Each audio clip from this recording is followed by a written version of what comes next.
ಮತ್ತೆ 10ನೇ ನಿರ್ಣಯ ಮೆಸ್ಕಾಂ ಅನ್ನು ಖಾಸಗೀಕರಣ, ಮೆಸ್ಕಾಂ ಅಲ್ಲ ಎಲ್ಲಾ ಎಸ್ಕಾಂಗಳನ್ನು ಕೂಡ ಖಾಸಗೀಕರಣ ಮಾಡುವಂತ ಒಂದು ಹುನ್ನಾರ ನಡೀತಾ ಇದೆ.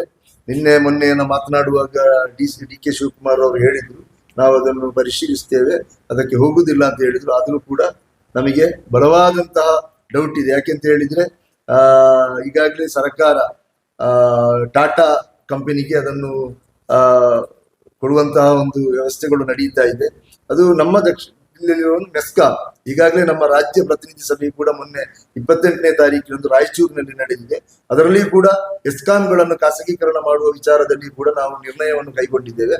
ನಾವು ಕೂಡ ಅದಕ್ಕಿಂತ ಮೊದಲು ಮೆಸ್ಕಾಂಗಳನ್ನು ಖಾಸಗೀಕರಣ ಮಾಡುವಂತ ವಿಚಾರದಲ್ಲಿ ನಿರ್ಣಯವನ್ನು ಕೈಗೊಂಡಿದ್ದೆವು. ಅದನ್ನು ಕೂಡ ಇದು ನಾವು ವಿರೋಧಿಸ್ತೇವೆ. ಯಾಕೆಂತ ಹೇಳಿದ್ರೆ ಇದರಲ್ಲಿ ತುಂಬಾ ಭವಿಷ್ಯದಲ್ಲಿ ಏನು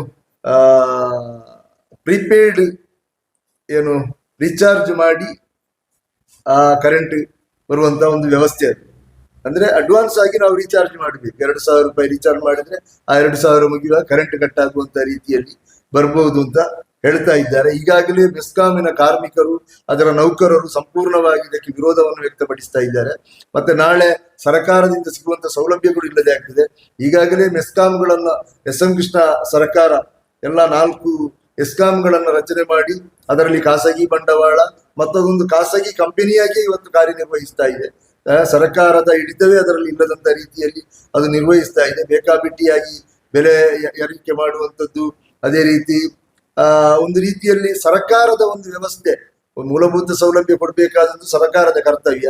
ಆದ್ರೆ ಆ ಒಂದು ವ್ಯವಸ್ಥೆ ಇಲ್ಲದ ರೀತಿಯಲ್ಲಿ ಇವತ್ತು ಎಸ್ಕಾಂಗಳು ಕಾರ್ಯನಿರ್ವಹಿಸ್ತಾ ಇದೆ. ಇನ್ನು ಅದು ಸಂಪೂರ್ಣವಾಗಿ ಖಾಸಗಿಯವರಿಗೆ ಕೊಟ್ರೆ ಅದು ದೊಡ್ಡ ಭವಿಷ್ಯದಲ್ಲಿ ಅಪಾಯ ಆಗುವಂತ ಎಲ್ಲ ಸಾಧ್ಯತೆಗಳಿದೆ. ಆದ ಕಾರಣ ಅದನ್ನು ಕೂಡ ನಾವು ಈ ನಿರ್ಣಯವನ್ನು ಕೈಗೊಂಡಿದ್ದೇವೆ. ಸರ್ಕಾರ ಕೂಡಲೇ ಅದನ್ನು ಹಿಂಪಡೆಯಬೇಕು ಅಂತ ಹೇಳುವಂತ ಬೇಡಿಕೆಯನ್ನು ಈ ಒಂದು ಪತ್ರಿಕಾಗೋಷ್ಠಿಯ ಮೂಲಕ ನಾವು ಸರ್ಕಾರದ ಮುಂದೆ ಇಡ್ತಾ ಇದ್ದೇವೆ.